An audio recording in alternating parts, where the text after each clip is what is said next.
Countries are often mistaken for their political leaders or ideologies.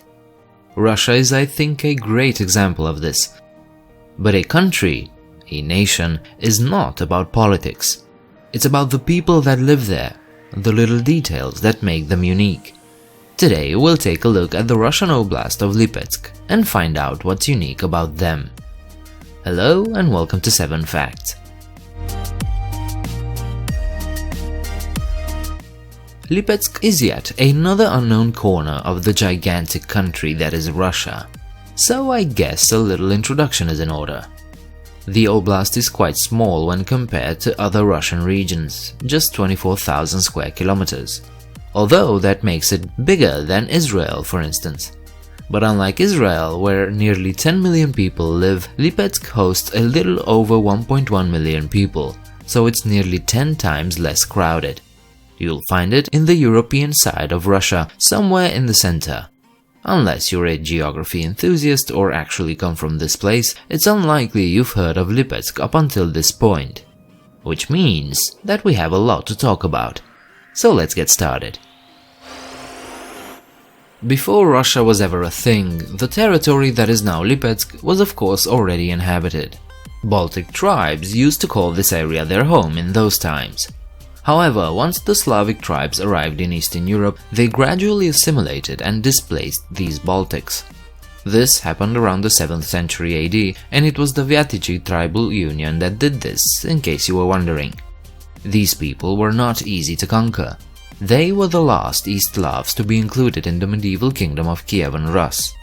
Then the Byzantine priests arrived and spread Christianity, which acted as a tool to mix Slavs and erase the differences from tribe to tribe.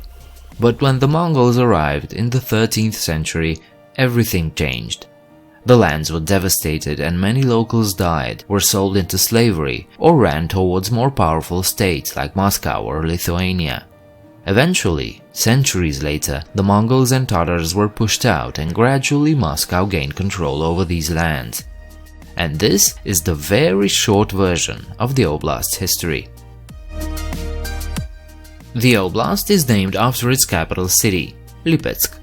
With a population of 500,000, it's a sizable urban center. Its name means the Linden City, in case you were wondering. Although it's been around since the 13th century, modern Lipetsk was founded in 1703 by Tsar Peter the Great with the aim to build iron factories to profit from the rich ores found in the area. To this day, that is the main economic activity here. While this is first and foremost an industrial center, Lipetsk isn't just about its factories.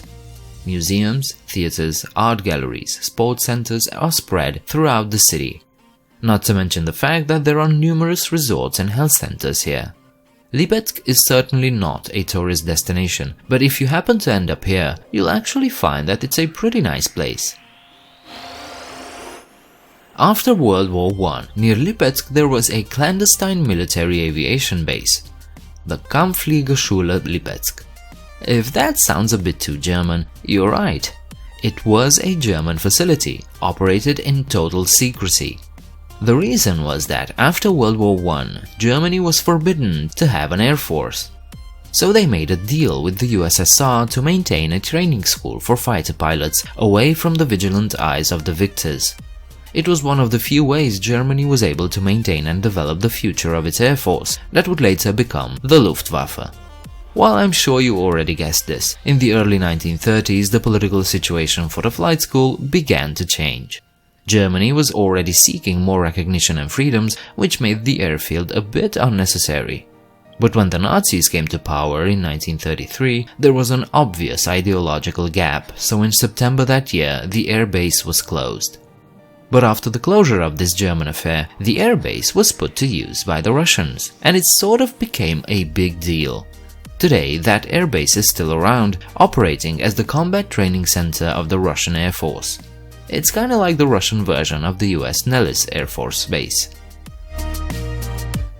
A weird contraption can be found in Lipetsk, the Zhukov Tower in Polybino. This was the world's first diagrid hyperboloid structure, built in 1896.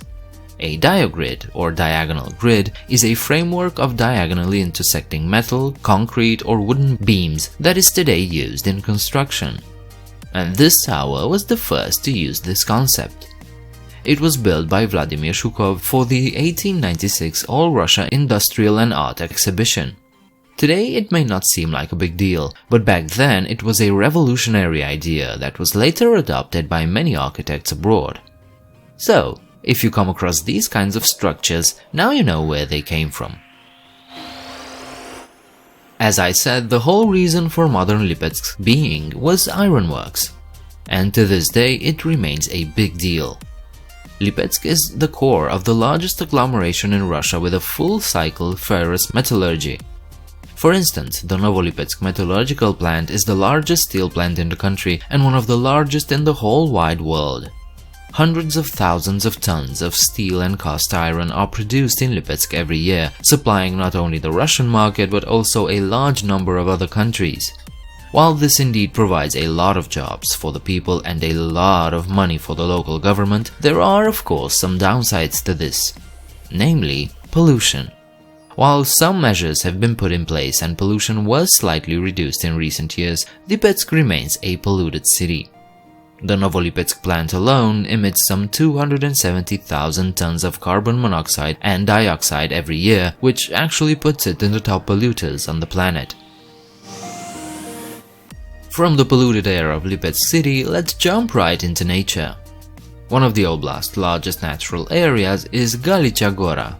This is a so-called zapovednik, or strict nature reserve, so human activities are heavily restricted. Unfortunately, this is also one of the smallest nature reserves in the world. Nevertheless, it's a place rich in wildlife and plant life, many of them unique to this place. There are literally thousands of plant and fungi species, hundreds of reptiles, birds, mammals, and thousands of invertebrates. There's also a nursery for birds of prey that seeks to restore endangered populations of birds like falcons, owls, and eagles. And the best news is that you can come here, although you do have to register in advance, but I think it's well worth a visit. Please leave a like and subscribe if you enjoyed this content. Leave your comments downstairs and don't forget there's a Patreon page where you can support this channel. I hope to see you next time. Bye.